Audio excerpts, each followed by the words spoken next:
Welcome to this review slash retrospective for Ghosts and Goblins, the NES version of the game. Just going to give a quick overview of my thoughts about this game, while in the background you see a video of me playing on the second cycle of the game. And yes, it's not pretty, but that's okay. Anyway, just want to talk a little bit about this game and give you some of my thoughts on it and what I would say would probably be the ideal method of playing the game nowadays. So this game does have many different versions that came out on several different platforms.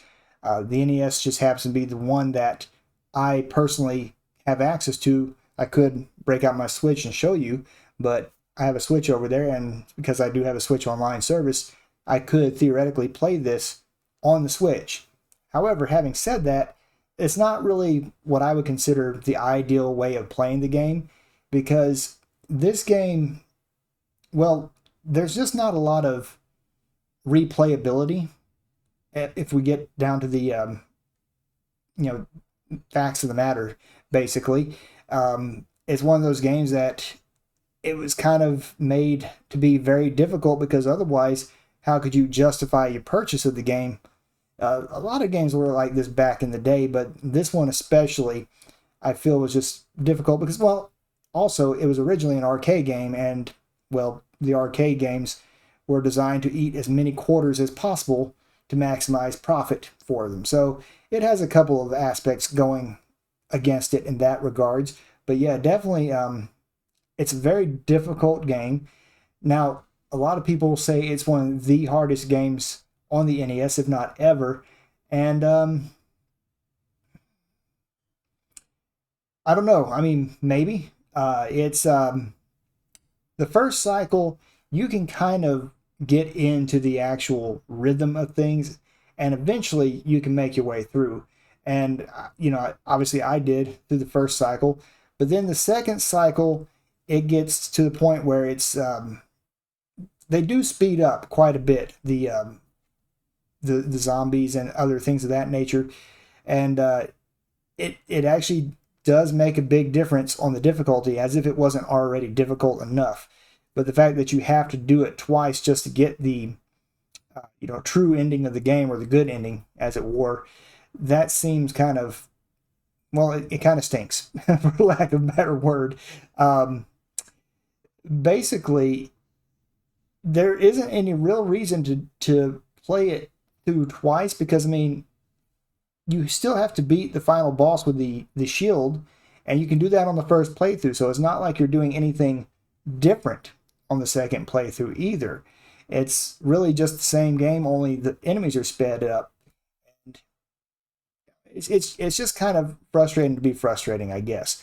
But having said that, I think if you emulate it the way I did, using RetroArch, or there are other emulators that you can use to get the achievements with, I think that actually gives you more incentive to try and play the game nowadays, at least, because then you're like trying to get something for it. Playing it on Switch Online, I don't think it's really it doesn't feel rewarding at the end of the day. You're like, okay, I'm kind of done with this.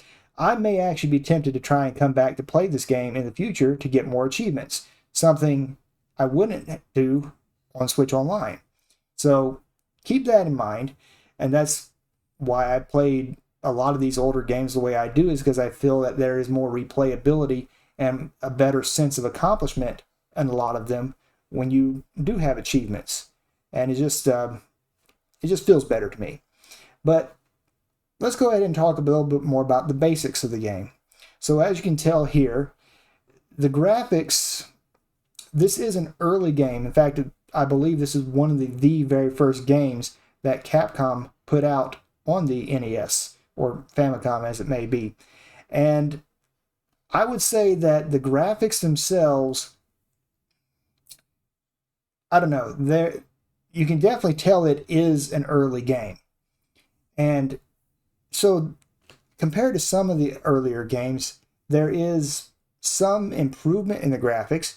For instance, the fact that your background is not just a single color, like straight black or blue or something of that nature. It does have some detail in the background, like you see here with the forests and whatnot. But that also kind of works against it. And the thing is like, I know there are other NES games that can look, substantially better than this one.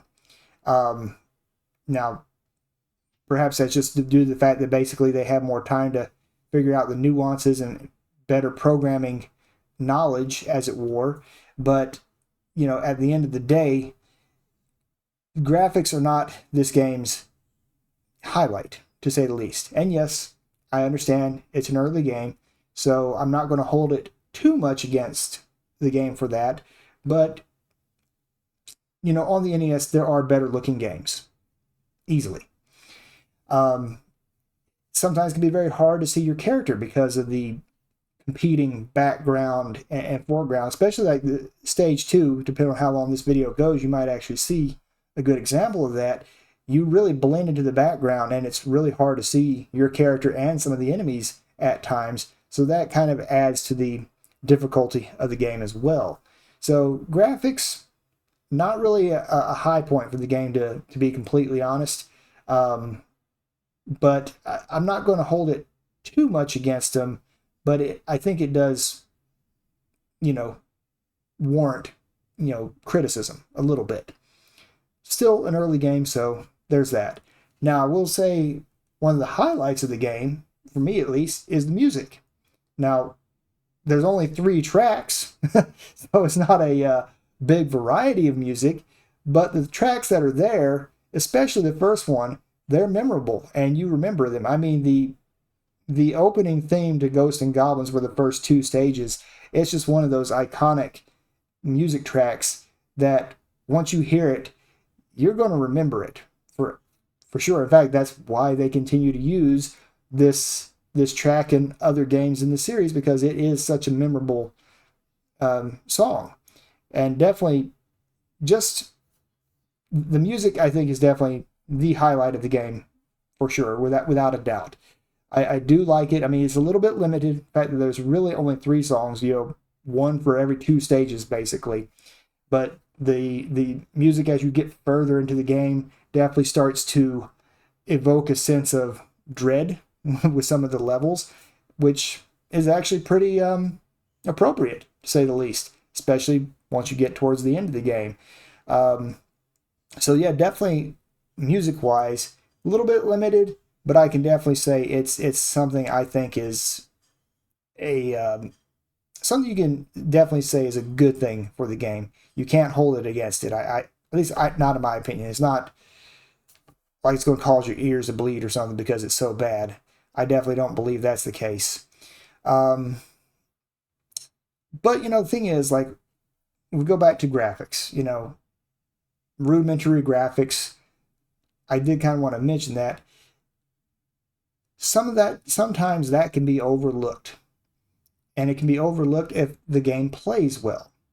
And I think that is really the Achilles heel for this game here. As you see, I made a save state. The Achilles heel for this game is the controls just feel very sticky. There are many times the character would just get stuck in a crouch after I, crouch down somewhere. And it just doesn't control well. And that's probably the biggest fault with the game. Yeah, it's difficult, and the difficulty is something to talk about, but I believe the difficulty is exasperated by how bad the controls for the game are. And you just have to kind of get used to them. I tried using a different emulator thinking, well, maybe this emulator is just not doing a good job, and that wasn't the case at all. It was just, that's the way the game is. And honestly, having turbo mode is probably the only way I could actually consider this game being a palatable game, really, in my opinion, because turbo mode is something that I don't feel as big of a cheat, because you can get you could have bought a controller back in the day that had that ability so that you could have quick fire for a specific button. So yeah, I don't definitely think of that as a cheat. Oh, this is a great example of what I was talking about with the graphics and you blending into the background and how hard it is to see. So definitely the controls are probably the worst aspect of the game, and I definitely think it's something to point out.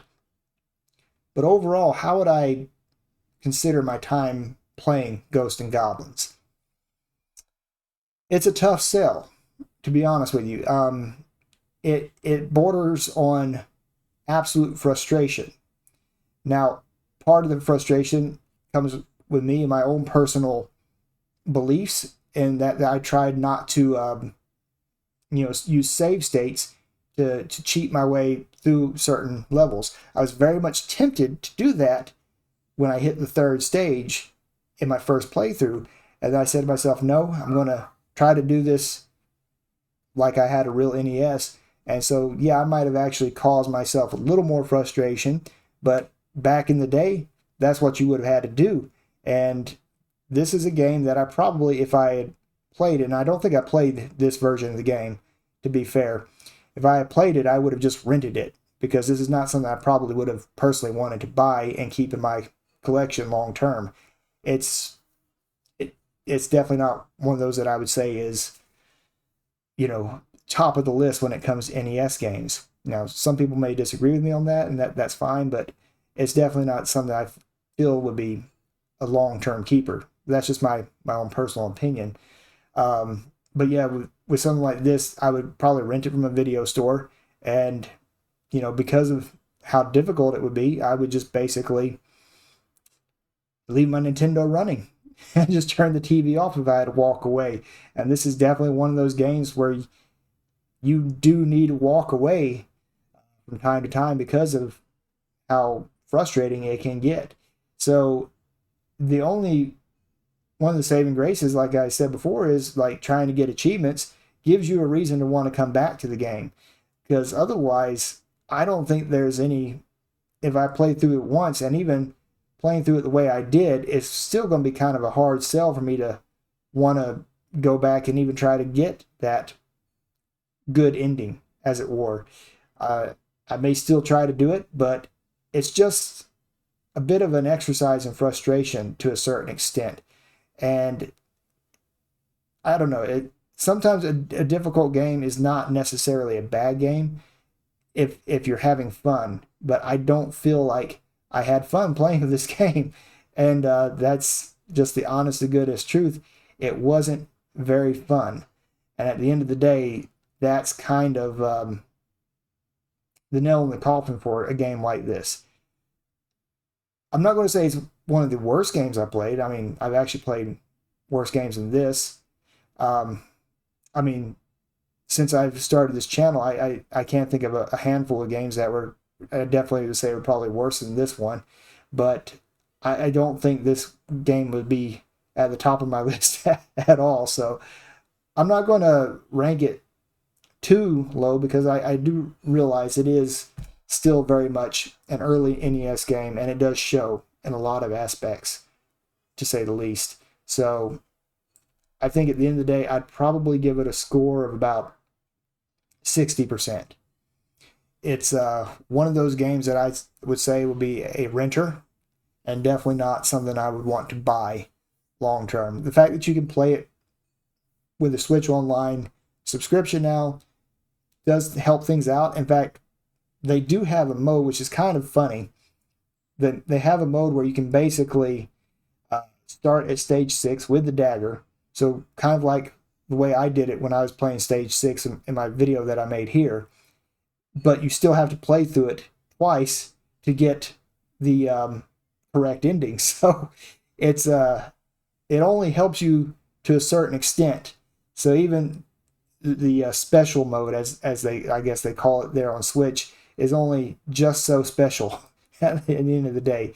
So it's still going to be a bit of a frustrating game, no matter how you play it. And yeah, there's a good example. So anyway, yeah, I'd say 60% would be my my ranking for Ghosts and Goblins. However, it did lay the foundation for better games to come, and we're going to be looking at some of those here very soon. Anyway, thank you very much for watching this video. I'll see y'all in the next one. Take care.